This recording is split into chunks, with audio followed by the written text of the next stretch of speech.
topik yang diminta ke saya adalah the role of rosuvastatin and acetaminophen for the treatment of dyslipidemia.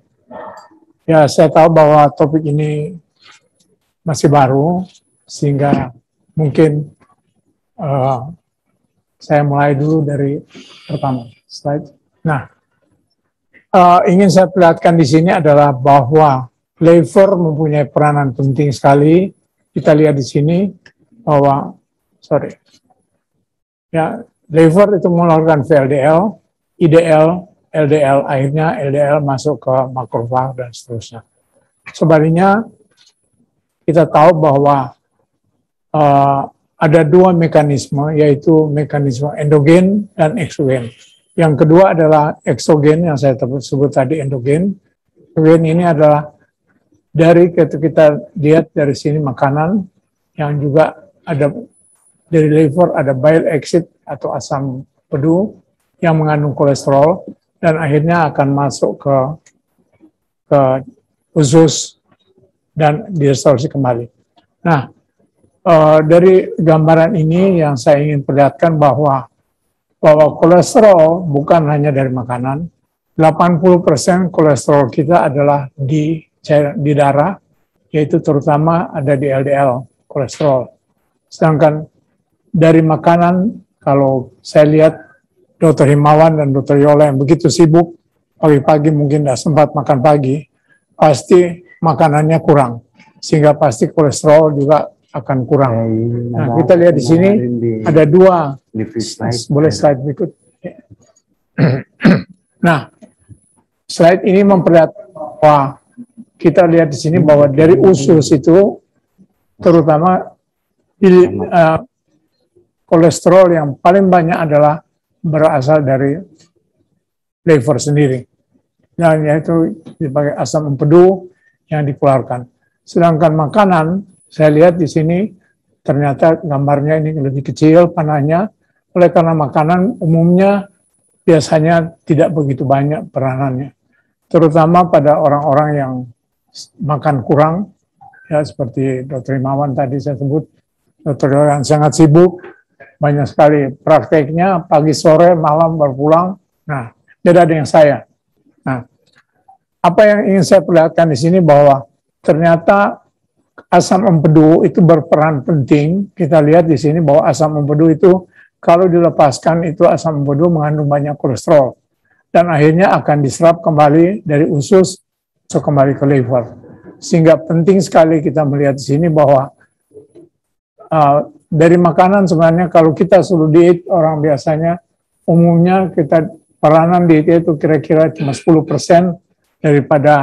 dibandingkan daripada semua kolesterol. Ya, jadi dietnya jangan terlalu repot-repot ya, tapi kurangi. Tapi kita lihat di sini lebih banyak yang berasal kolesterol dari liver dibandingkan dari makanan. Slide berikut. Slide. Ya. Kita tahu bahwa sampai saat ini statin merupakan obat yang sangat penting oleh karena berperan pada mereka, baik yang sudah ada coronary heart disease maupun yang belum ada coronary heart disease. Walaupun demikian, ternyata bahwa statin itu mempunyai hambatan-hambatan atau efek samping. Yang pertama adalah paling banyak adalah myopati, itu 1,5% sampai 10%. Myopati yang kita dapat lihat dengan CPK yang di atas 10%. Yang ketiga ada rhabdomyolysis, ya. Dan keempat kadang-kadang mempengaruhi pada fungsi jantung, fungsi hati, yaitu SGPT dan SQT. Oleh karena itu, maka beberapa harus kita perhatikan pada pasien-pasien yang mendapat statin, terutama statin yang kerja kuat, seperti contohnya adalah rosuvastatin yang 40 mili. Oleh karena itu timbul pertanyaan, apakah bisa kita mencari obat yang menurunkan LDL kolesterol tetapi kombinasi dengan statin? Nah, obat mana yang kita pilih? Saya perlihatkan slide berikut. Oleh karena itu di Amerika dan di Kanada dikatakan bahwa sebaiknya untuk orang yang dari Asia tidak menggunakan higher dose, ya, yang high dose, tapi menggunakan yang lebih rendah dosisnya untuk mencegah miopati. Dan pada saat ini kita tahu bahwa kita mengenal yang dosis tinggi, dosis moderate, dan dosis rendah. Nah, ini saya ambil dari Perkeni, ya. Kita lihat di sini ada obat-obat, banyak sekali obat yang dapat mempengaruhi kadar kolesterol. Terutama yang dulu-dulu sering kita gunakan ada bile acid sequestran yang dapat menurunkan LDL kolesterol 15-30%, tapi efek sampingnya juga ternyata banyak. Statin yang paling kurang efek sampingnya, tadi sudah saya sebut. Kemudian ada asam nikotinat yang sekarang tidak lagi diproduksi, fibric acid, fibrat, yang paling banyak kita gunakan adalah untuk kadar kolesterol HDL, kadar trigliserida yang tinggi. Kemudian yang terakhir ada yang kedua, yang keempat adalah acetamide yang kita bahas pada hari ini. Dan omega 3 ada DHA dan EPA yang itu omega 3 yang murni, ternyata juga bahwa ada peningkatan LDL kolesterol, ada mempengaruhi waktu perdarahan, dan juga dapat mengakibatkan peningkatan enzim hati. Oke. Jadi pertanyaan saya berikut. Apakah kombinasi rostatin itu dan obat acetamide itu dapat menurunkan kolesterol? Dan kalau dapat, pertanyaan berikut adalah seberapa jauh kolesterol dapat diturunkan oleh obat kombinasi tersebut? Slide berikut. Nah, ini suatu slide yang saya dapat, ya, yang dihasilkan sebenarnya ini slide dari India, dan mereka mencoba mengkombinasi sendiri karena kita tahu bahwa fixed dose combination itu untuk Rosuva belum ada di Indonesia. Jadi tapi kita dapat menggunakan dosis rosuvastatin sendiri plus acetamide sendiri, ya. Slide berikut.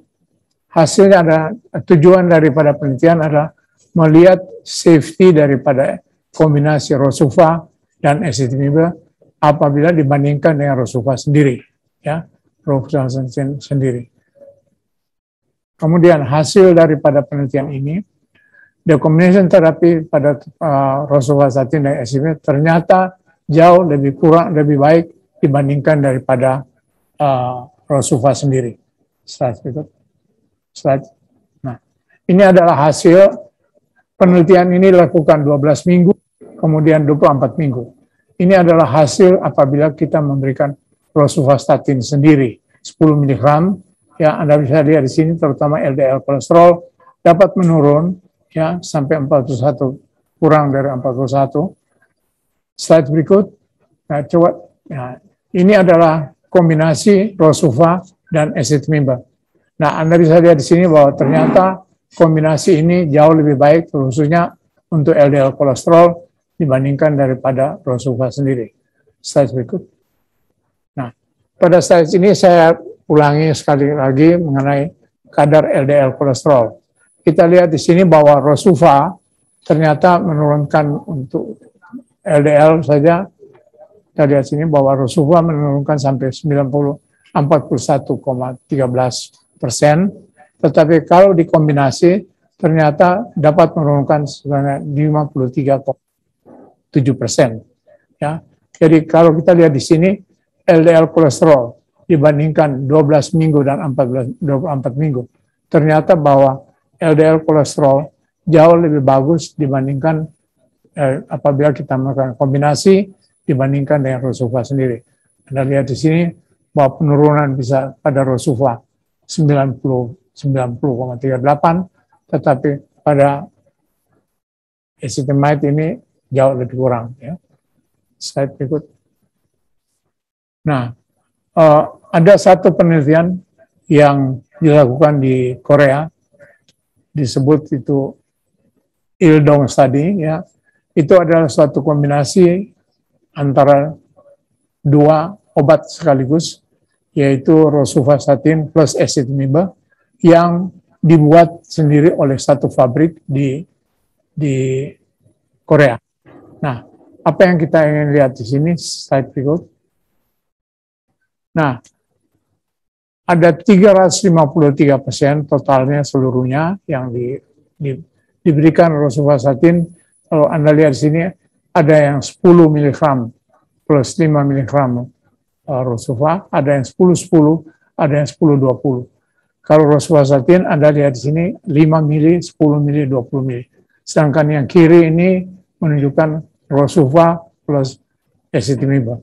Nah, dari hasil ini kemudian kita bisa lihat ya, slide berikut. Slide ya. Anda bisa lihat di sini bahwa yang merah ini adalah rosuvastatin saja, sedangkan yang biru ini atau hijau ini adalah rosuva plus ezetimiba. Ternyata pada 5 mg rosuva dan 10 mg rosuva itu hampir sama penurunannya, 44,4 dan 40,5. Tetapi kalau kita menggunakan rosuva 20 mili, ternyata memang lebih bagus dibandingkan daripada ini. Tetapi ingat bahwa rosuvastatin mempunyai efek samping tadi yang saya sebut, miopati dan seterusnya dan lain-lain. Nah, secara total kalau dia dilihat pada gambar ini, ternyata secara keseluruhan kita lihat sini bahwa rosuvastatin itu jauh lebih rendah dibandingkan daripada kombinasi rosuva dan ezetimiba. Slide berikut. Pada penelitian ini mereka mengambil kesimpulan bahwa kalau kita mengobati pasien dengan rosuvastatin plus ezetimiba jauh lebih bagus dibandingkan daripada hanya rosuvastatin sendiri. Yaitu dapat menurunkan sampai lebih dari 50% LDL kolesterol. Baik safety maupun tolerability ternyata bahwa kombinasi ezetimiba dan rosuva hampir sama dengan kombinasi dengan obat rosuva sendiri. Slide berikut. Slide. Okay. Ini adalah hasil dari IMPROVE-IT study yang menggunakan statin dan juga ezetimiba, tapi berbeda dengan yang tadi saya sebut. Yang ini menggunakan slide berikut. Ya, dia menggunakan ezetimiba tapi tambah dengan statin. Hasilnya adalah pertanyaan, apakah statin bisa menurunkan LDL kolesterol dan bagaimana faktor risiko apabila dikombinasi dengan ezetimiba? Yang kedua, penelitian ini adalah double blind randomized trial pada orang dengan acute coronary syndrome yang mempunyai LDL awal adalah 50 sampai 100 mg per desiliter. Kita tahu bahwa pada orang yang acute coronary syndrome biasanya kita turunkan di bawah 70. Nah, jumlah pasien yang diteliti ada cukup banyak, 18.144 dengan acute coronary syndrome yang diberikan simvastatin sendiri, ya sebagian ada simvastatin 40 mili dan dapat ditingkatkan sampai 80 mili apabila perlu. Yang kedua dibandingkan dengan simvastatin plus ezetimiba, jumlah pasien adalah sama, awalnya mulai dari 9.077 dan pada simva plus ezetimiba menggunakan jumlah pasien adalah 9.067. Nah, hasil daripada penelitian ini ternyata bahwa kombinasi simvastatin plus ezetimiba itu lebih baik dibandingkan daripada simvastatin sendiri. Nah, simvastatin ternyata apabila dikombinasi dengan ezetimiba itu dapat menurunkan kadar kolesterol sampai 53,7 mg per desiliter, sedangkan simvastatin sendiri hanya bisa menurunkan sebanyak 69,5%. Jadi secara statistik ini sangat bermakna, ya.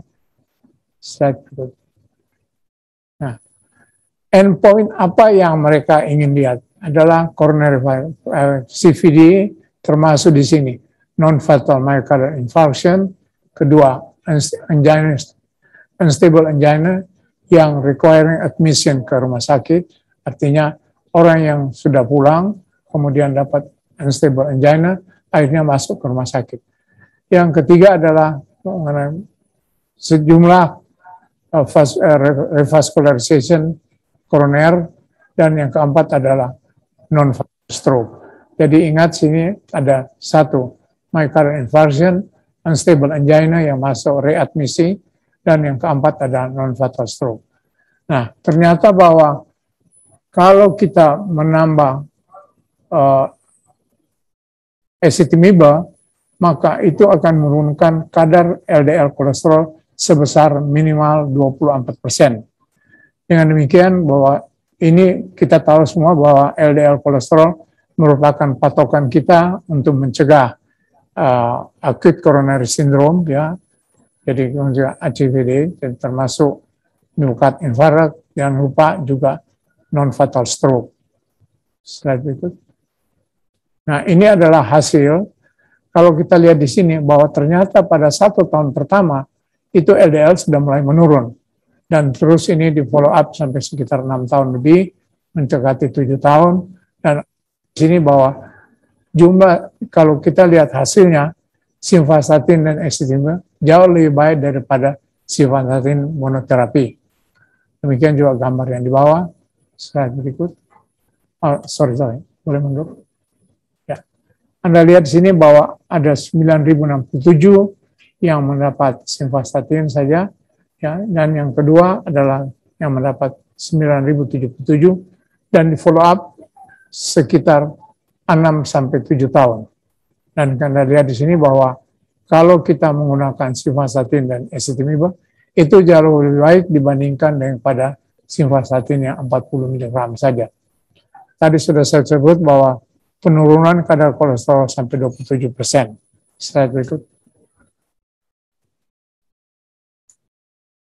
Baik, kesimpulan daripada IMPROVE IT study disebut sini bahwa fixed dose combination is better dan dibandingkan dengan rosuvastatin saja.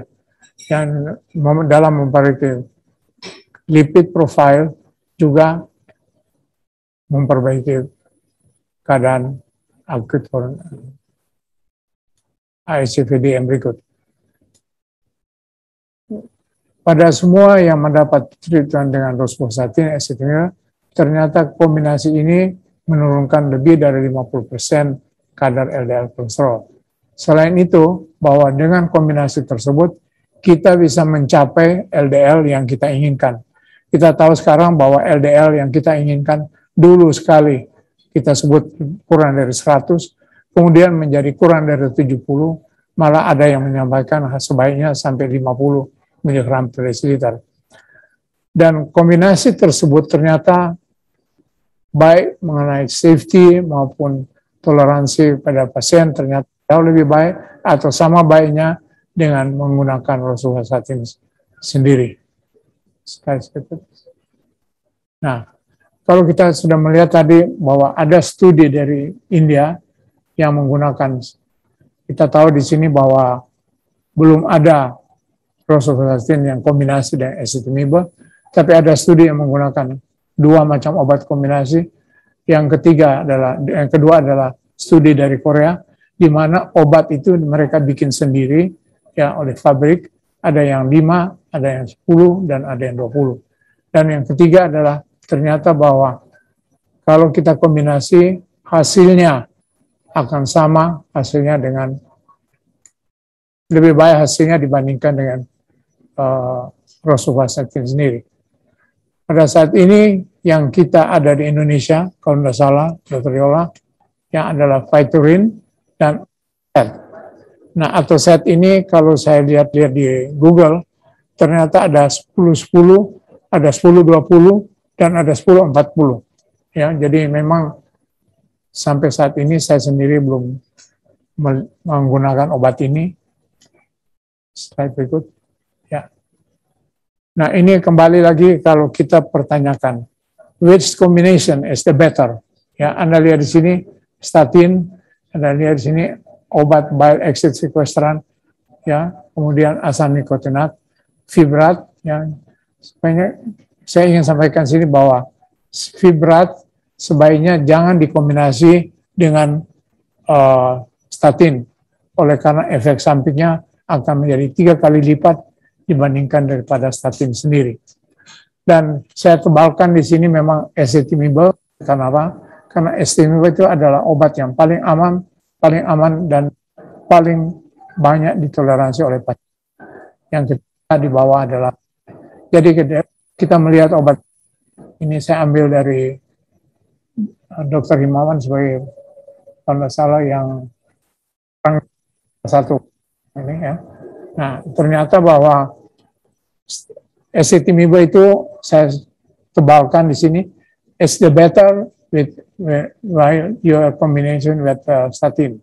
Jadi pilihlah ezetimiba dengan statin kalau Anda menggunakan statin. Yang perlu diingat bahwa statin dosis tinggi mempunyai efek samping dibandingkan statin dosis rendah. Oleh karena itu, sebaiknya kalau kita menggunakan statin untuk orang Asia, kalau saya tidak salah di Indonesia itu paling banyak kita gunakan 20 ya. Ya, paling tinggi itu 40. Nah, ada ya, untuk Rosul 20, paling tinggi, tapi Atorva itu paling tinggi 80. Nah, di Indonesia saya lihat jarang mereka gunakan, baik dokter kardiologi maupun dokter interna hampir umumnya menggunakan 20 atau kadang-kadang kita menggunakan 40 paling tinggi. Ya, slide berikut. Nah, ada satu slide barangkali saya lupa, Oli. Ya, di bawahnya. Ya, oke. Saya kembali dulu, Dek, boleh? Pada waktu tahun 82 kalau tidak salah, saya menyusun oleh Dr. Pradana ya, yang pertama. Yang pertama itu tidak ada lagi yang itu sebelum itu. Nah, oleh karena konsensus dislipidemia itu didasarkan pada NCP ATP3, sehingga isinya semua mulai NCP ATP3. Yang besok saya akan kuliahkan pada plenary lecture. Saya kira ini yang bisa saya sampaikan. Mudah-mudahan kita menunggu obat kombinasi yang sampai saat ini belum ada. Yang ada cuma Victorin sama Atozet. Saya kira terima kasih. Thank you for all.